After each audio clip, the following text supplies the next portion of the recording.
I spent 8 months watching my wife Sue live a double life, and then I gave her a masterclass in psychological warfare by making her think I was doing the exact same thing. After 23 years together since high school, she decided our marriage needed some extra spice in the form of a coworker affair. Instead of confronting her like a normal husband, I channeled my inner spy and gathered evidence, simultaneously driving her absolutely insane with jealousy. I created an imaginary girlfriend so convincing that Sue started stalking my every move. The Christmas morning divorce papers were just the finale to my thermonuclear shinobi ghost move that left her world in complete ruins. But let me start from the beginning, because this story gets wild fast.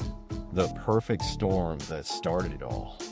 Two teenagers meeting in high school, falling head over heels, thinking they had forever figured out. That was us in 1992. 23 years of what I thought was a solid marriage, complete with a house in the suburbs, 2 kids, family vacations, and anniversary dinners. Sure, we had the usual married couple arguments about money and kids, but nothing that felt like it could break us. I trusted Sue with my life, my heart, my everything. Turns out I was basically married to a professional actress. The beginning of the end started with something completely unrelated to romance or relationships. Fall 2019, I managed to blow out my ACL at work like some weekend warrior trying to relive his glory days. Tore that sucker clean through and needed ACL surgery with 5 months of recovery ahead of me. The doctors told me I'd be looking at physical therapy and a whole lot of sitting around feeling useless. What they didn't mention was how a busted knee could apparently give your wife permission to start shopping for a replacement husband. The injury put me on workers' compensation, which meant I was home all the time, hobbling around the house on crutches, watching my normal routine fall apart. All those household tasks I used to handle got pushed to the back burner or dumped on Sue's plate. She wasn't exactly thrilled about picking up my slack, and I don't blame her for that part. The bedroom situation went from slow to completely dead, which again made sense given my physical limitations at the time. Here's where things started getting interesting in the worst possible way. Sue began developing this sudden interest in workplace social activities. November 2019 rolled around, and she started staying late for drinks with coworkers, weekend team building events, after work dinners that seemed to happen 3 times a week. I'm sitting at home with my busted knee, thinking it's great that she's getting out and having fun while I'm stuck on the couch like some injured seal. I actually encouraged her to go out more because I felt guilty about being such a burden during my recovery. 23 years of marriage had earned her my complete trust, so the idea that she might be doing anything shady never crossed my mind.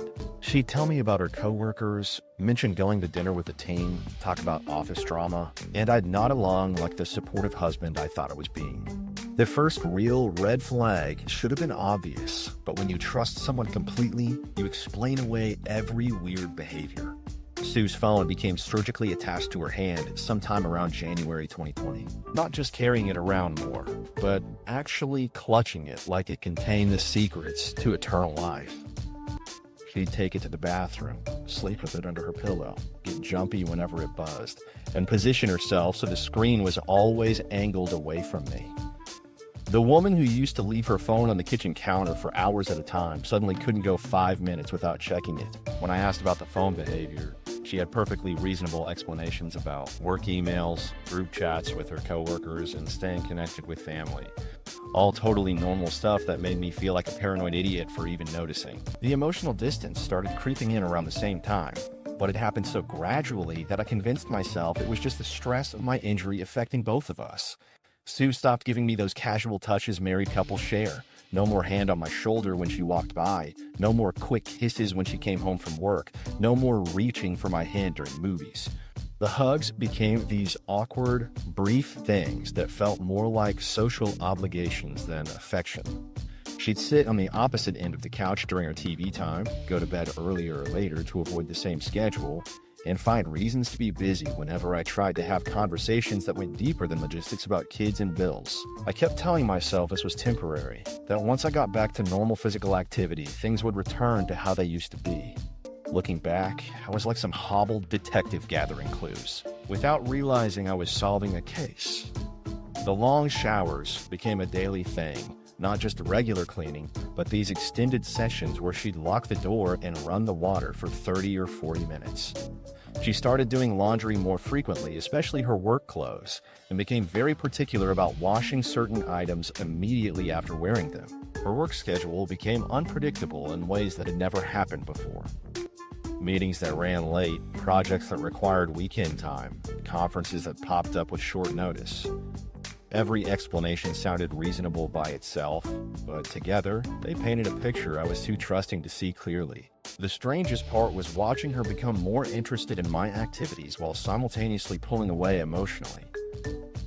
She'd ask detailed questions about my physical therapy appointments, want to know exactly when I'd be home, get curious about which friends I've been talking to during my recovery. At the time, I thought she was being caring and attentive, making sure I had support while dealing with my injury. Really, she was probably trying to figure out how much freedom she had to continue whatever she was doing behind my back. By March 2020, something fundamental had shifted in our house that I couldn't ignore anymore. The woman I'd been married to for over 2 decades felt like a stranger who happened to share my address. She'd sit across from me at dinner and feel completely absent, like her mind was somewhere else entirely. Our conversations became these surface-level exchanges about schedules and responsibilities, with none of the easy intimacy we built over 23 years together. I started paying closer attention to the details, noticing patterns I'd been too trusting or too injured to catch before. The pieces were all sitting right there in front of me, waiting for someone smart enough to put them together. My wife was living a double life, and though my suspicions were brewing, the real evidence wouldn't surface for months. I had no idea I was about to transform from trusting husband into the world's most dedicated private investigator. Detective mode activated. March 2020 hit me like a freight train carrying a cargo of suspicion and stupidity. I'm sitting on my couch with my busted knee, looking around at all these weird changes in Sue's behavior, and something in my brain finally clicked. Not the good kind of click, like solving a puzzle. More like the click of a gun being loaded. I made a decision that probably ranks among the dumbest and smartest things I've ever done simultaneously. I was going to investigate my own wife. 23 years of marriage, and I was about to become a private detective in my own house. The irony wasn't lost on me that my injury had given me plenty of time to develop this new hobby. I hit Google and found step-by-step cheating spouse checklists that read like twisted instruction manuals. Check phone records, monitor social media activity, track location patterns, document everything. The fact that these tutorials existed meant I wasn't the first idiot to find himself in this situation, which was both comforting and deeply depressing. I started taking notes like I was studying for the most important exam of my life, which in a way I was. Facebook became my first real investigative tool. And let me tell you, social media makes cheating so much easier to spot if you know what to look for. I started scrolling through Sue's friends list, paying attention to names I didn't recognize, especially male coworkers she'd mentioned in passing. One name kept popping up in her likes and comments more frequently than others. Let's call him Jake. This guy was commenting on her posts with suspicious regularity, using those little heart eye emojis that married women shouldn't be getting from male coworkers. I started clicking through his profile, looking at his photos, trying to figure out what his deal was. That's when I found the smoking gun that made my stomach drop through the floor. Jake had posted photos from some work event, and there was my wife in several of them. Not just group shots where everyone's standing around looking professional. These were the kind of photos where hands linger on lower backs, where people stand closer together than necessary, where the body language screams something other than coworker friendship. One photo showed them sitting at a table together, his arm draped across the back of her chair, her leaning into him like they were a couple.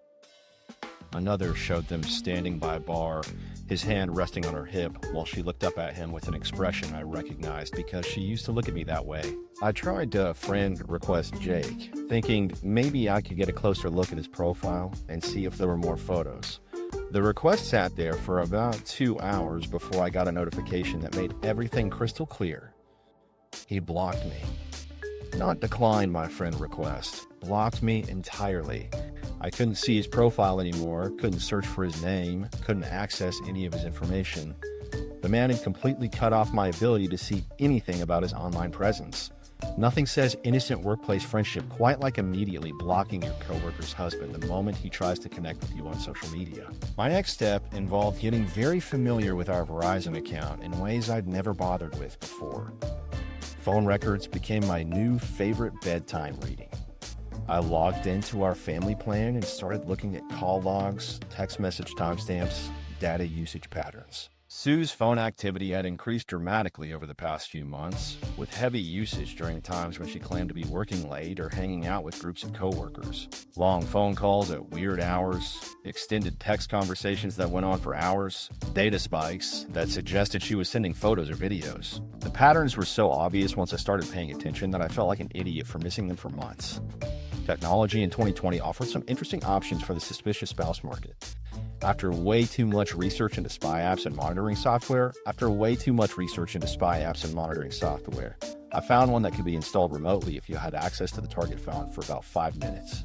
Sue had left her phone on the bathroom counter when she went for one of her marathon showers, and I grabbed my chance.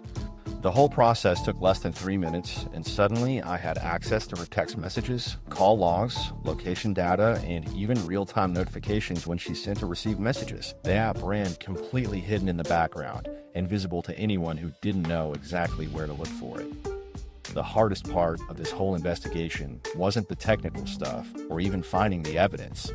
It was pretending to be a normal, loving husband while gathering proof that my marriage was over.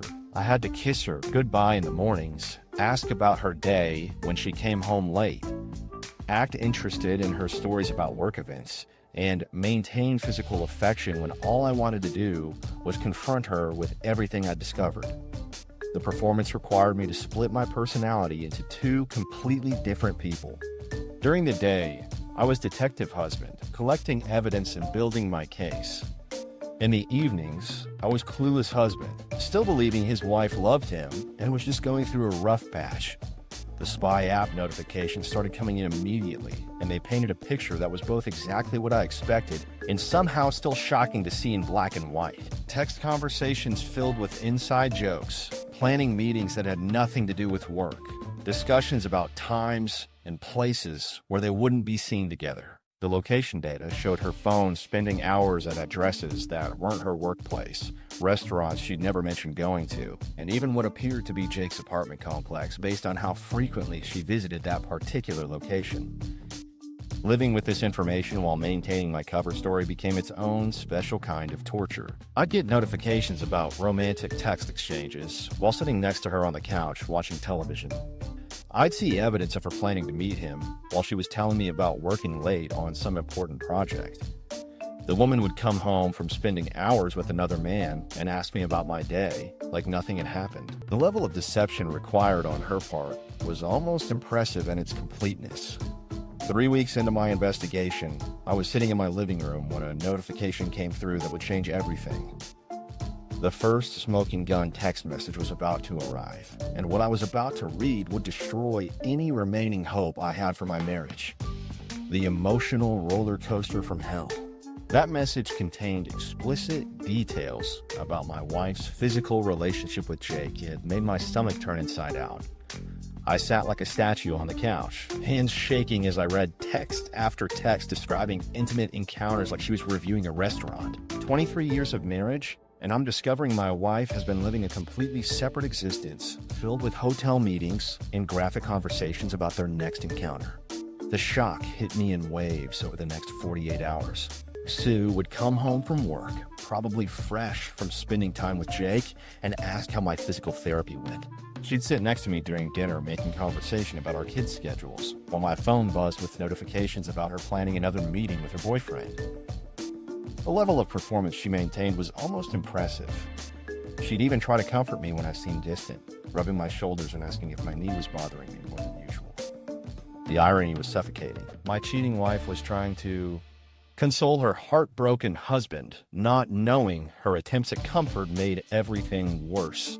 She'd suggest we watch movies together, bring me snacks during recovery, even talk about planning a vacation once my knee healed. All this fake concern happened while I was reading her messages about meeting Jake at hotels the next afternoon. Sleep became impossible because my brain wouldn't shut off. I'd lie in bed next to her, listening to her breathe, wondering how someone could compartmentalize their life so completely. During the day, she was planning romantic encounters with another man.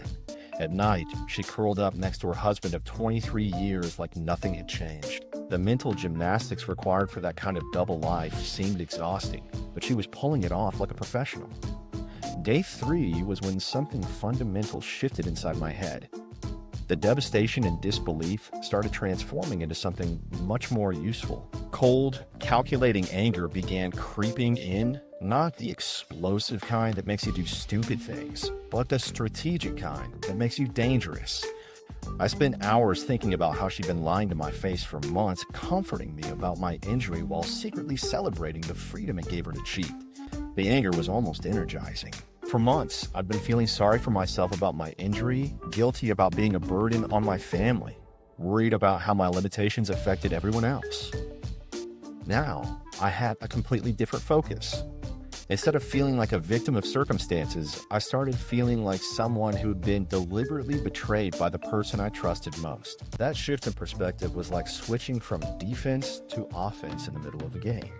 I started researching divorce law, reading about infidelity cases, learning about evidence requirements, and asset protection. The internet became my law school, teaching me about fault-based divorce, alimony considerations, and how adultery affects custody arrangements. Every article I read made me more determined to handle the situation strategically rather than emotionally. Sue had been planning and executing her affair with careful attention to detail. I was going to return that same level of strategic thinking. Somewhere during my research, I came across a phrase that changed my entire approach to the situation. Someone in a divorce forum had written about how the enemy of infidelity is unpredictability. Cheaters get comfortable with their routines, their lies, their ability to manage both relationships simultaneously. They develop systems and patterns that make them feel secure in their deception. The best way to destroy that security is to become completely unpredictable, to make them question everything they think they know about their situation. That concept became my new operating philosophy. Sue had gotten comfortable with her double life because I was predictable. I went to physical therapy at the same times, stayed home, recovering in obvious ways, trusted her explanations for everything, and never questioned her activities. She could plan around my schedule, count on my reactions, and assume I'd continue being the same trusting husband I'd always been. I was about to change all of that in ways she couldn't possibly expect. The transformation from devastated husband to strategic mastermind happened faster than I would have thought possible. Within 72 hours of reading that first explicit text message, I'd gone from feeling sorry for myself to planning psychological warfare. The injury that had made me feel weak and dependent suddenly became an advantage. While she thought I was stuck at home recovering, I was actually researching, planning, and preparing for a campaign that would make her question everything she thought she knew about our marriage.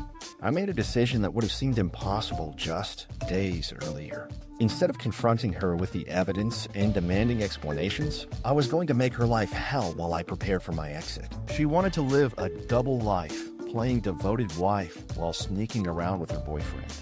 I was going to give her a taste of her own medicine by making her think I was doing exactly the same thing.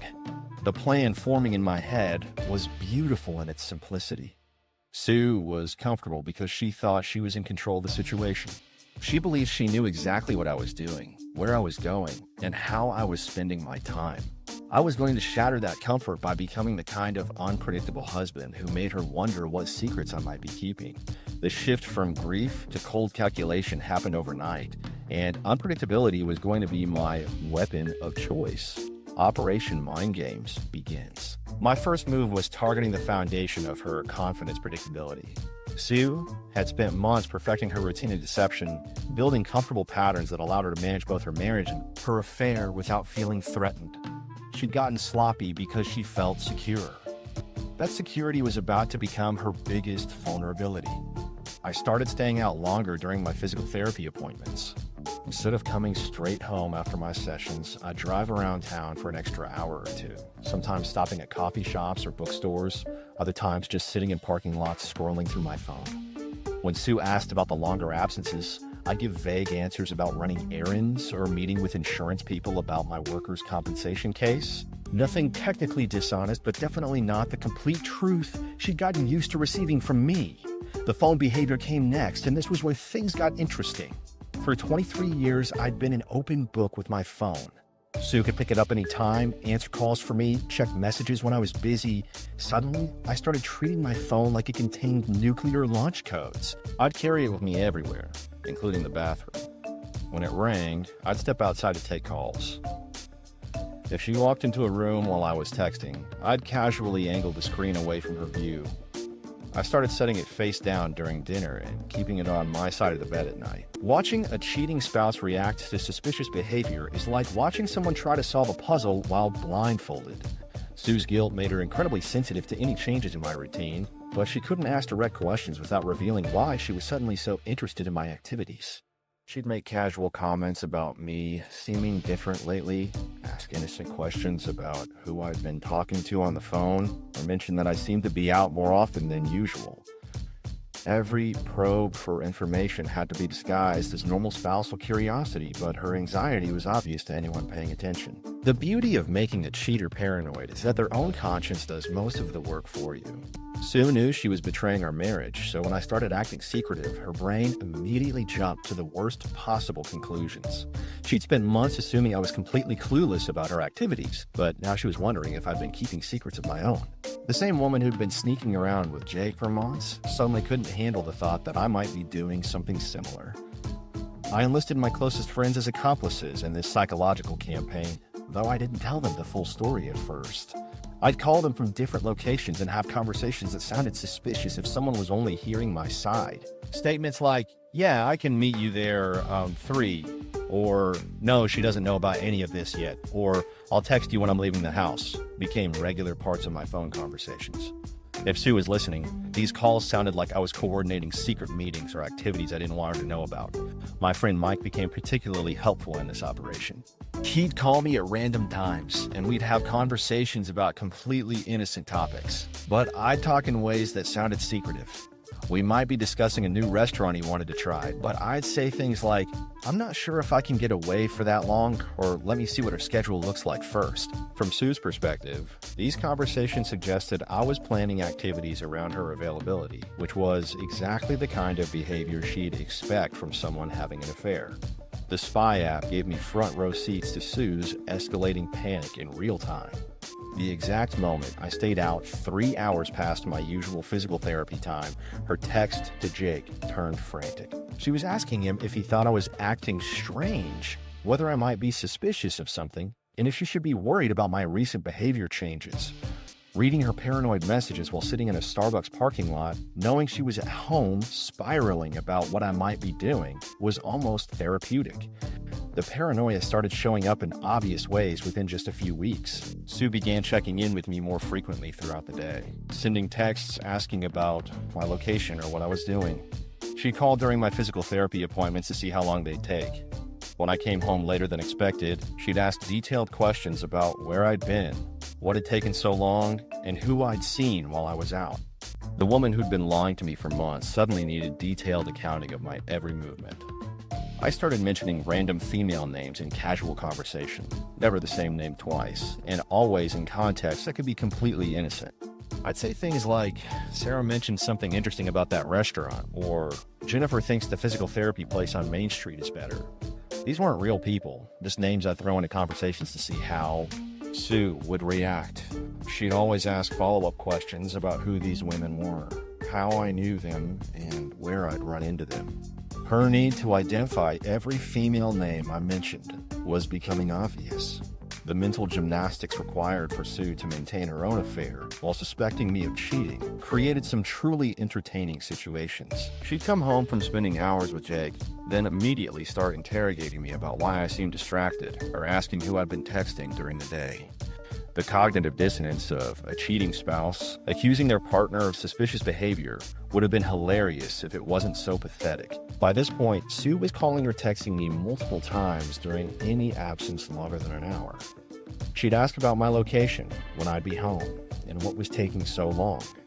The woman who used to trust me completely now needed constant updates about my activities. She started making excuses to come home during lunch breaks, probably to see if I was actually where I claimed to be. Her confidence in her ability to manage our relationship while maintaining her affair was cracking under the pressure of thinking I might be doing the same thing. The final sign that my psychological campaign was working came when Sue started staying home more often instead of going out with her coworkers. She was too worried about what I might be doing while she was gone to maintain her normal affair schedule. Her paranoia had become stronger than her desire to spend time with Jake, which meant I'd successfully made her question everything she thought she knew about our marriage. But that was just the warm-up. Next, I went nuclear with a decoy girlfriend named Nina, and Sue's world was about to get turned completely upside down. The pressure was building to a breaking point, and I could feel the moment of truth. The moment of truth arrived on a Tuesday afternoon in late April, about 6 weeks into my psychological warfare campaign. Sue had been getting increasingly agitated about my mysterious behavior, asking more pointed questions about my activities, and generally acting like someone whose world was slowly falling apart. I was sitting in my living room, scrolling through my phone and pretending to be absorbed in whatever was on the screen, when she walked in from the kitchen with this look on her face that I'd never seen before. Pure desperation mixed with fear and just a hint of anger. She stood there for a minute, clearly working up the courage to ask something she didn't really want to know the answer to. Finally, she just blurted it out. "Are you cheating on me?" The question hung in the air like smoke from a bomb explosion. 23 years of marriage, and my wife was asking if I was having an affair while she'd been doing exactly that for months. The irony was so perfect, so absolutely cosmic in its timing, that something inside my brain just snapped. Not in an angry way, but in a way that found the entire situation absolutely hilarious. I collapsed laughing for 2 minutes. She apologized for suspecting me while I had her affair proof in my palm. The woman was literally apologizing for suspecting me of the exact thing she'd been doing for months. She helped me up off the floor, gave me a hug, and told me she was sorry for being paranoid. Meanwhile, I was still fighting back giggles because the entire conversation felt like something out of a comedy movie. What Sue didn't know was that I was watching her have a complete emotional breakdown in real time through the spy app on my phone. While she was standing in our living room asking about my potential infidelity, she was simultaneously texting her 27-year-old coworker about how worried she was that I might be seeing someone else. The same Jake who had blocked me on Facebook the moment I tried to friend request him was now getting play-by-play updates about her paranoia. The conversation happening on her phone was way more revealing than anything she was saying out loud. She was telling Jake that I'd been acting suspicious, staying out longer, being secretive with my phone, and generally behaving like someone who had something to hide. Jake's responses were fascinating to watch as they came through. He was trying to reassure her that I probably wasn't cheating, that married men don't usually start affairs after major injuries, and that she was probably just feeling guilty about their relationship and projecting that onto me. The man was accidentally giving relationship advice about the situation he was helping to create. He told her that if I was having an affair, I'd be more obvious about it, that cheaters usually get sloppy with their lies and excuses. The fact that he was saying this while actively helping my wife cheat on me was peak irony. Over the next few days, I watched Sue's paranoia reach new levels through her text conversations. She was convinced that I was seeing someone else, that my strange behavior could only be explained by another woman, and that she was losing me to whatever relationship I developed during my recovery. The text showed her cycling through different emotions: anger at the thought of me cheating, fear about losing our marriage, guilt about her own behavior, and confusion about how to handle the situation. The beautiful justice of watching her experience jealousy and insecurity about my supposed affair while actively maintaining her own was almost too perfect to believe. She texted Jake about how hurt she was that I might be lying to her, how betrayed she felt by the possibility that I was keeping secrets, and how unfair it was that I was acting suspicious when she'd been nothing but supportive during my recovery. The complete lack of self-awareness was staggering. Jake started encouraging her to either confront me directly about the affair she suspected or back off from their relationship until she figured out what was happening in her marriage. I was getting uncomfortable with the idea that she might be cheating on a husband who was also cheating, like there were different moral standards for simultaneous affairs. The text exchanges showed him suggesting that maybe they should take a break until she sorted out her home situation. Sue's response to Jake's suggestion was immediate and panicked. She didn't want to end the relationship, but she also couldn't handle the thought that I might be doing the same thing to her that she was doing to me. The text revealed her trying to convince Jake that whatever I was doing wasn't serious, that I was probably just going through some kind of midlife crisis brought on by my injury, and that the relationship was completely different from whatever she imagined I might be involved in. The conscience that had been completely absent during months of her affair suddenly decided to make an appearance once she thought I was cheating too. She started questioning whether what she was doing with Jake was fair to me, whether she should confess everything and try to work on our marriage, and whether she was being hypocritical for getting upset about my suspected infidelity. These moral considerations had apparently never occurred to her when she was the only one cheating. Within a week of her asking if I was having an affair, Sue made the decision to end things with Jake. The text conversation where she broke up with him was painful to read, full of apologies and explanations about needing to focus on her marriage.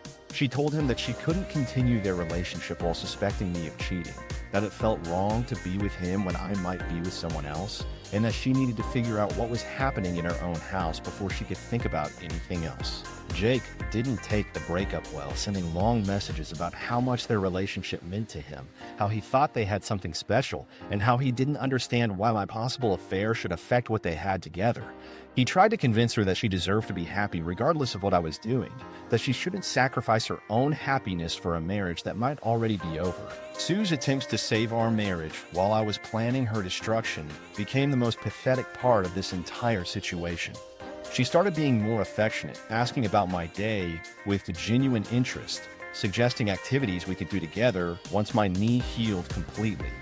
The woman was trying to win back the husband she thought she was losing to another woman, not knowing that the other woman didn't exist, and her real problem was the affair she just ended. Her temporary breakup with Jake had created the perfect opening for me to take the psychological warfare campaign to an entirely different level. The foundation was set, her paranoia was at peak levels, and she was desperately trying to figure out what secrets I might be keeping. Time to give her something real to worry about. Enter the decoy girlfriend. Creating concrete evidence of my supposed affair required the perfect accomplice. Enter Nina, my high school friend turned yoga instructor who had been secretly in love with me since we were teenagers. Nina had that free-spirited, artistic personality that always made Sue uncomfortable during social gatherings. For over 20 years, Sue had viewed Nina as a potential threat to our marriage, making comments about how Nina looked at me, and always seemed to find excuses for physical contact during group events. The irony was absolutely perfect. Sue's paranoia about Nina had been completely unfounded for decades, but now I was about to make all her worst fears seem like reality. I called Nina and explained that I needed her help with a situation involving my marriage, though I didn't reveal the full extent of what Sue had been doing behind my back. I told Nina that Sue and I were having problems, and that I needed to make Sue think I was moving on with someone else. Nina agreed to help without asking too many questions, probably because she'd been waiting over 20 years for any opportunity to play the role of the other woman in my life. The plan was brilliantly simple. Nina and I would stage photographs that suggested we were having an intimate relationship, then post them on social media where Sue would inevitably see them. We met at an upscale restaurant across town and spent 2 hours creating the most convincing fake affair photos ever produced. Pictures of us holding hands across the dinner table, intimate embraces, and shots that told a complete story about a relationship that had moved beyond friendship into something much more serious. I posted the photos on Facebook with captions that were carefully crafted to drive Sue insane. Comments like, "Great evening with amazing company," and "Some people make everything better," accompanied pictures that made it obvious I was spending romantic time with another woman. I tagged Nina in several posts, creating a digital trail that suggested we'd been seeing each other regularly. Sue's reaction was immediate and spectacular. Within hours of the first photos appearing, I was getting text messages asking about my evening, who I'd been with, and why I hadn't mentioned going out for dinner. She tried to sound casual in her questions, but the desperation was obvious. When she saw Nina tagged in the photos, her texts became more direct. She wanted to know how long Nina and I had been spending time together, whether this was why I'd been acting strange lately, and what exactly was going on between us.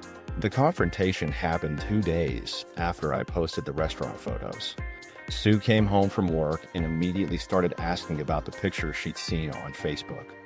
She wanted explanations for why I was holding hands with Nina, why we looked so comfortable together, and why I hadn't told her I was going out with another woman.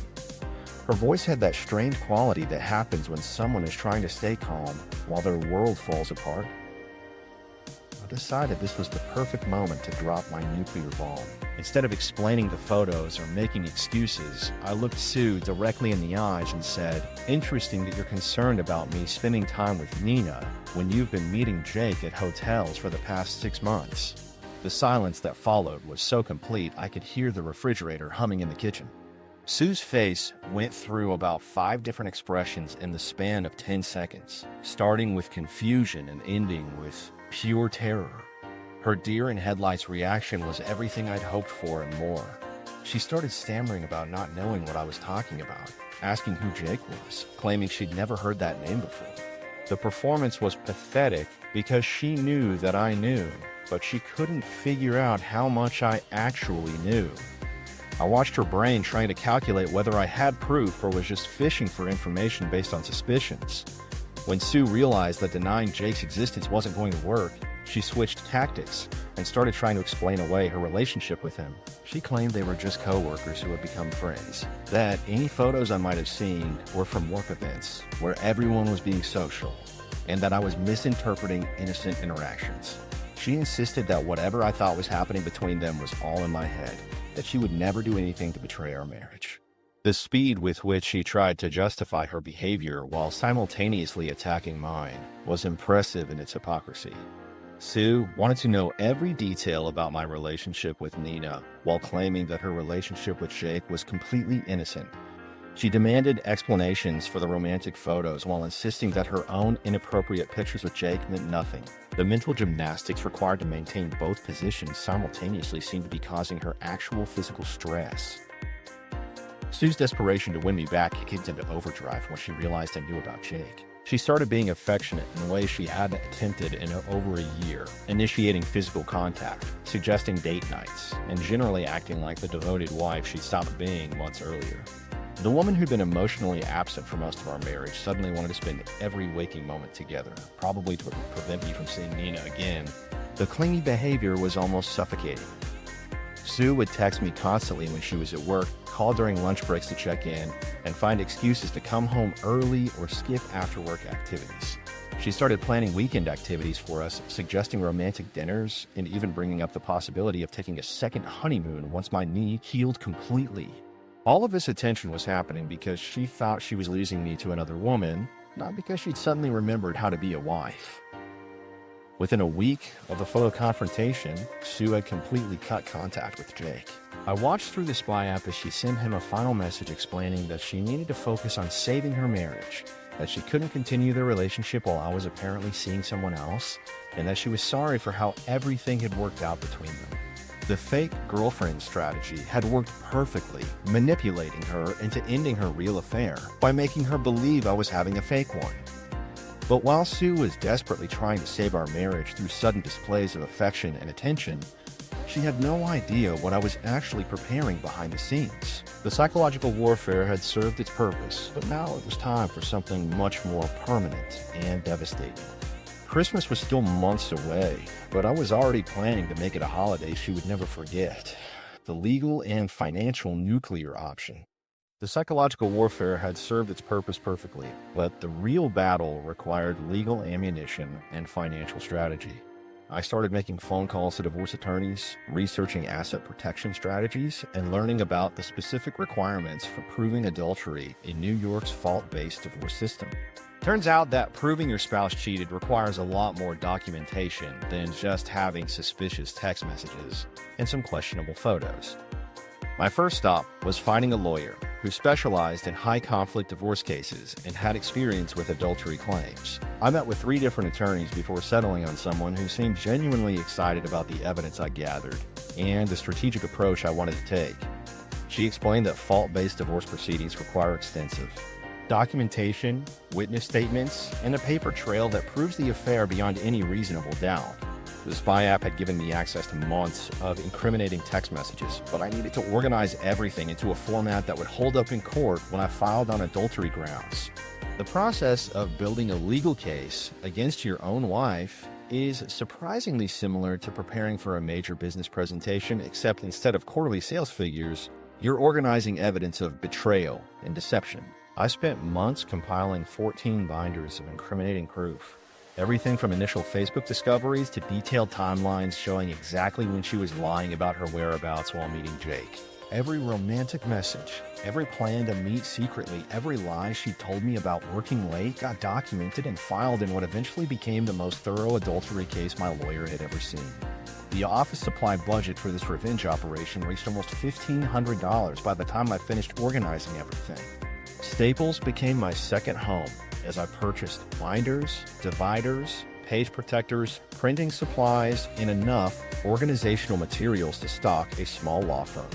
The irony wasn't lost on me that I was spending more money on office supplies than most people spend on romantic dinners, but I was essentially running a one-man investigation business with my wife as the primary target. While I was building my legal case, I also started quietly protecting our joint assets and preparing for the financial aspects of divorce. I opened a separate bank account and began slowly moving money from our joint savings into an account that only I controlled. Nothing dramatic or obvious, just gradual transfers that looked like normal spending patterns. I also started removing important documents from our home office, including tax returns, insurance policies, investment statements, and property deeds. Everything went into a safety deposit box that Sue didn't know existed. The apartment hunting process was probably the most surreal part of this entire operation. I was touring one-bedroom apartments while going home each night to sleep next to the woman I was planning to divorce. Real estate agents would ask about my housing needs, and I'd explain that I was recently separated and looking for a place to start fresh. The lies came easily because they weren't really lies, just premature truths. I was separated from my wife emotionally and mentally, even if she didn't know it yet. I found a perfect apartment about 20 minutes from our house, close enough to maintain regular contact with my kids, but far enough away to feel like a complete fresh start. The lease signing felt like the most important business transaction of my adult life. I was literally signing paperwork to begin my new life while Sue thought we were working on saving our marriage. The apartment manager asked when I'd be moving in, and I told her I wanted to take possession immediately, but wouldn't be moving my belongings until after the holidays. The timing of everything was crucial because I'd decided that Christmas morning would be the perfect day to serve Sue with divorce papers. There's something poetic about destroying someone's life on a day that's supposed to be about love, family, and new beginnings. Christmas would mark the end of our marriage and the beginning of her understanding that actions have consequences. The holiday timing would also ensure that her family, friends, and coworkers would all be available to receive the evidence packages I was planning to mail. Creating the evidence packages became an art form in itself. I had copies made of the most damaging text message conversations, the most incriminating photos, and detailed summaries of Sue's affair timeline. Each package was addressed to someone important in Sue's life, including her parents, her siblings, her closest friends, and several key people at her workplace. The packages would arrive the same day I served her with divorce papers, ensuring that her entire social and professional network would know about her affair simultaneously. The gift wrapping aspect was where my sense of humor really shined through. I wrapped each evidence package like a Christmas present, complete with festive paper, ribbons, and gift tags that said things like the truth about Sue and what she's been doing while you thought she was working late. The visual impact of receiving beautifully wrapped evidence of someone's infidelity on Christmas morning would be something none of these people would ever forget. My lawyer helped me coordinate the timing so that the divorce papers would be served at exactly the same time the evidence packages were being delivered. She arranged for a process server to arrive at our house at 8 in the morning on Christmas Day, right around the time most people would be opening their Christmas presents. The symbolism was perfect, and the timing would prevent Sue from getting ahead of the story or controlling the narrative about what had happened to our marriage. The final preparations involved moving most of my personal belongings to the new apartment while Sue was at work. I hired a moving company for a single day and had them transfer everything I wanted to keep while she was at the office. Clothes, books, electronics, important papers, and anything with sentimental value got relocated to my new place. I left behind furniture and household items that could be divided up later through lawyers, but everything that mattered to me personally was already safe in my new home. With this legal arsenal locked and loaded, I set my sights on a holiday delivery no one would forget. But first, I had to survive one final family gathering where my acting skills would be tested like never before: the Thanksgiving performance. Thanksgiving dinner at my elder son's girlfriend's parents' house became the most challenging acting performance of my entire life. I had to sit at their family table holding Sue's hand and smiling like a devoted husband while knowing that in exactly 4 weeks I'd be serving her with divorce papers on Christmas morning. The contrast between my public affection and private plotting was almost unbearable. Sue's mother-in-law kept commenting on how wonderful it was to see us so affectionate after all these years, especially considering how difficult my injury recovery had been. If only she knew that her future daughter-in-law's mother had been using my rehabilitation time to explore her options with Jake from accounting. The physical contact required for this charade felt like handling evidence from a crime scene. I had to put my arm around Sue during family photos, hold her hand during the blessing, and give her little kisses on the cheek when she brought me seconds of stuffing. Every touch reminded me of where those hands had been and what they'd been doing when she thought I was oblivious. The method acting required to pull off loving husband while planning total destruction would have impressed the most dedicated theater professionals. Sue's teenage nephew asked us about our marriage during dinner, wanting to know what the secret was to staying together for over 2 decades. I nearly choked on my cranberry sauce when Sue launched into this heartfelt speech about trust, communication, and working through challenges together. She talked about how important it was to be honest with your partner, to share your feelings openly, and to never take each other for granted. The entire family was nodding along to this wisdom about marital success from a woman who'd been lying to her husband for 8 months. The irony was so thick I could have served it as a side dish. My 2 sons were completely unaware of the drama unfolding around them, joking with their mother and asking about Christmas morning traditions. Sue kept making comments about how excited she was for the holidays, how she couldn't wait for Christmas morning, and how she'd been planning some special surprises. I managed to keep a straight face while thinking about the surprise I had planned for her. She was talking about gift ideas and family traditions while I was counting down the days until her entire world would implode at exactly 8 in the morning on December 25th. The drive home from dinner was particularly brutal because Sue spent the entire time thanking me for being so affectionate during the family gathering. She said she'd noticed I'd been making more effort to show physical affection in public, that she appreciated me holding her hand and being attentive throughout the evening. Sue interpreted my performance as genuine attempts to reconnect with her, not realizing I was just maintaining my cover story until I could execute my exit strategy. She kept reaching over to squeeze my hand while I drove, talking about how grateful she was that we'd gotten through our rough patch stronger than before.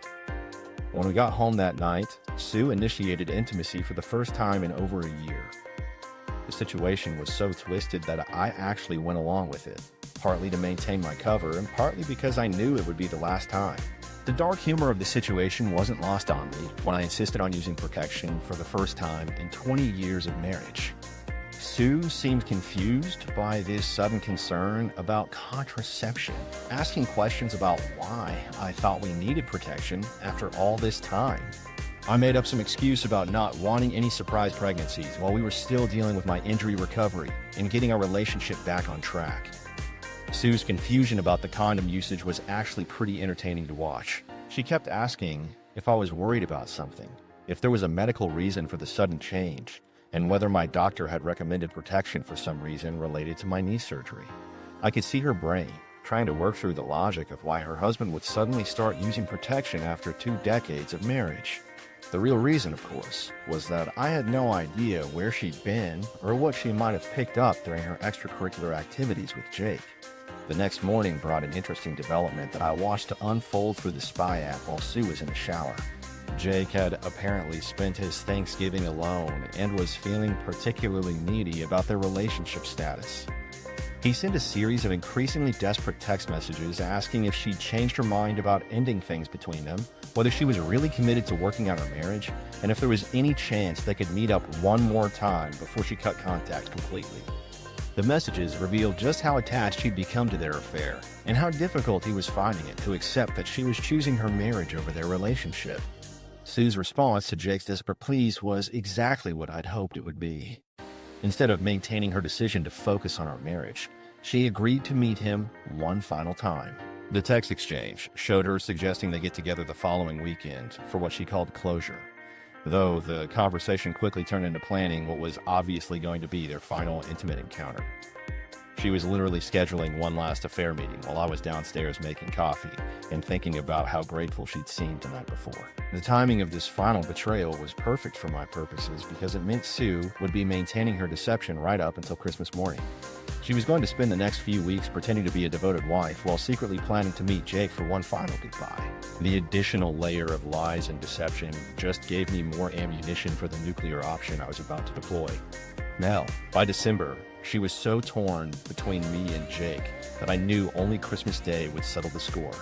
All the pieces were falling into place for what was going to be the most memorable Christmas morning in the history of our family. Sue had no idea that her final affair meeting was being documented through the spy app, that her Christmas morning was going to involve something far different than gift exchanges, and that her entire social circle was about to learn exactly what kind of person she really was. The Christmas morning nuclear and I was ready to detonation. deliver the performance Christmas of a lifetime. Eve arrived with Sue coming home from what I knew would be her final meeting with Jake. She walked through the door around 9:30 that evening, immediately heading upstairs for one of her trademark extended showers. I sat downstairs listening to the water run for almost an hour, knowing she was washing away the evidence of her last betrayal before Christmas morning. While she was upstairs cleaning off her affair, I was downstairs making final preparations for the most explosive Christmas morning in family history. The shower finally stopped around 10:45, and Sue came downstairs in her pajamas, asking if I wanted to watch a Christmas movie together. We ended up on the couch watching some romantic holiday film while I counted down the hours until her world would completely implode. She kept making comments about how nice it was to spend quiet time together, how she was looking forward to Christmas morning with the family, and how grateful she was that we'd worked through our problems.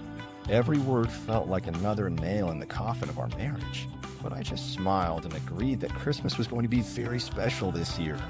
Sue fell asleep around midnight, curled up against my shoulder during the movie credits.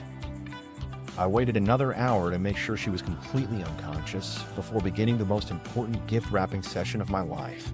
I crept downstairs to my home office and pulled out the divorce papers that had been sitting in my desk drawer for 2 weeks. The official documents looked so ordinary for something that would destroy 23 years of marriage.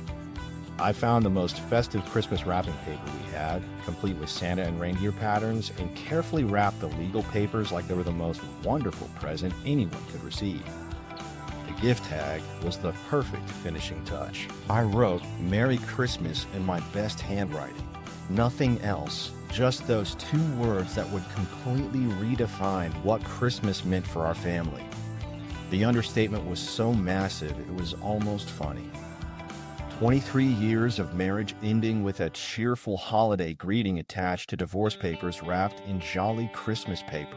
I placed the package under our tree next to the other presents, positioning it so Sue would see it immediately when she came downstairs in the morning. I slipped out at dawn, duffel bags in hand, leaving her world and mine irreversibly changed.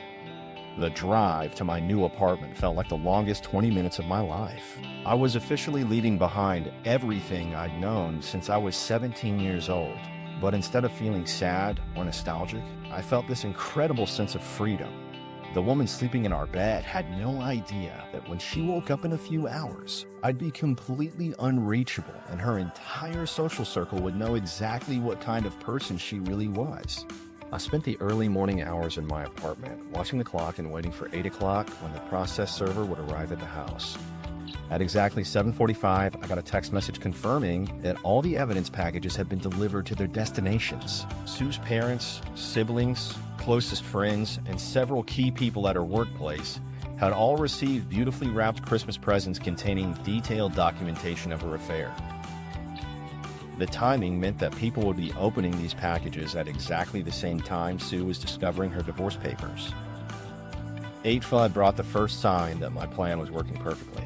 My phone started buzzing with notifications from Facebook, text messages, and missed calls. I had turned off all notifications from Sue's number, but everyone else in her social circle was apparently trying to reach me with questions about what they just received in the mail. I ignored all the calls and messages, choosing instead to watch the social media meltdown unfold in real time. Sue's Facebook page became a war zone within hours, with family members and friends posting questions, expressing shock, and demanding explanations. The spy app gave me a front row seat to Sue's complete emotional breakdown as she tried desperately to reach me while simultaneously dealing with the fallout from everyone who received evidence packages. Her text messages started around 8:30, beginning with confusion about the divorce papers and quickly escalating to panic when she realized I was completely unreachable. She called my phone over 60 times in the first 2 hours, leaving increasingly frantic voicemails that progressed from anger to desperation to complete hysteria. Sue's attempts to control the narrative on social media were pathetic and entertaining at the same time. She posted a long Facebook message trying to explain the situation, claiming the evidence packages contained lies and manipulated information designed to destroy her reputation. The problem with her defense strategy was that most people had received actual screenshots of her text messages with Jake, making it impossible to claim the evidence was fabricated. Her friends and family could see her own words describing her affair in explicit detail, making any denials completely pointless. The workplace consequences started unfolding by Monday morning, when Sue's coworkers and supervisors had time to process what they'd received over the weekend. Human resources departments generally don't appreciate discovering that employees are having affairs with each other, especially when those affairs involve lying about work schedules and using company time for personal relationships. The evidence packages I'd sent to her workplace included documentation showing how she'd been claiming overtime hours while actually meeting Jake at various locations around town. By the end of the first week, Sue's professional life was just as destroyed as her personal relationships. Her supervisor called her into a meeting about the workplace affair, and she ended up accepting a transfer to a different department to avoid having to work directly with Jake anymore. The gossip at her office made it impossible for her to maintain any professional credibility, and several people mentioned that they'd lost respect for her based on how she'd handled her marriage. The scorched earth policy was working exactly as intended. Sue's social media presence became increasingly desperate as the days passed. She posted multiple times daily, trying to reach me through mutual friends, asking people to pass along messages, and generally broadcasting her complete emotional breakdown to anyone willing to pay attention. The woman who had been secretly living a double life for 8 months was now having her most private moments displayed for public consumption. The beautiful justice of watching her experience the same kind of betrayal and humiliation she'd inflicted on me was almost too perfect to believe. But this was just the beginning of her attempts to reach me. What she didn't understand was that I had become completely untouchable, watching her world burn from my new apartment while remaining invisible to her desperate efforts to make contact. The legendary Shinobi Ghost Move. The legendary Shinobi Ghost Move requires complete mastery of invisibility while maintaining perfect surveillance capabilities. I had achieved the ultimate vanishing act, disappearing from Sue's life so completely that she couldn't reach me through any normal channels while I sat in my new apartment watching her entire world burn down in real time. The spy app was still active on her phone, giving me front row seats to the most spectacular meltdown in recent memory. Going completely off the grid means becoming a ghost who can see everything but can't be touched by anyone. Sue's Facebook posts became increasingly unhinged as the weeks passed. She'd write these long, rambling messages about how she'd made mistakes but deserved a chance to explain herself. How 23 years of marriage should count for something, and how she couldn't understand why I wouldn't at least talk to her about working things out. One particularly desperate post read like a public confession where she admitted to making terrible choices during my recovery but insisted that our history together should earn her forgiveness. Another post was a direct plea to me, begging me to check my messages and give her one chance to explain everything face to face. The comment section of these posts turned into a battlefield where her friends and family members argued about whether she deserved forgiveness or had gotten exactly what she'd earned. The workplace consequences escalated beyond anything I'd anticipated when her coworkers started organizing complaints about the affair, disrupting their professional environment. The Human Resources investigation revealed that Sue had been falsifying overtime claims while meeting Jake during work hours, using company resources for personal communications, and creating a hostile work environment through her relationship drama. The strike actions from her department led to administrative leave while the company conducted a full investigation. 3 weeks later, Sue was officially terminated for violation of company policies regarding workplace relationships and falsification of time records. 23 years of building her career ended because she couldn't keep her personal life separate from her professional responsibilities. The divorce proceedings moved forward without any input from Sue because my lawyer had structured everything to avoid requiring face-to-face meetings or negotiations. All communication went through legal representatives, which meant Sue couldn't use her usual manipulation tactics to try to change my mind about ending the marriage. She kept sending messages through mutual friends, asking them to convince me to at least consider marriage counseling or mediation. The requests always included promises about how she changed, how she realized what she'd lost, and how she'd do anything to save our marriage. These promises would have been more convincing if she'd made them before getting caught rather than after facing consequences. 3 months after Christmas morning, Sue managed to track down my new address through some investigative work that probably would have impressed me if I'd cared about her efforts. She showed up at my apartment complex one evening, looking like she'd aged 5 years in the past few months. The woman standing at my door was the shadow of the confident person who'd been sneaking around with Jake just a few months earlier. Her hair was messy, her clothes looked like she'd been sleeping in them, and her eyes had that hollow look that comes from not sleeping well for weeks. The conversation that followed was everything I'd expected, and nothing I was prepared for emotionally. Sue started crying before she even began talking, apologizing for everything she'd done, and begging me to consider giving our marriage another chance.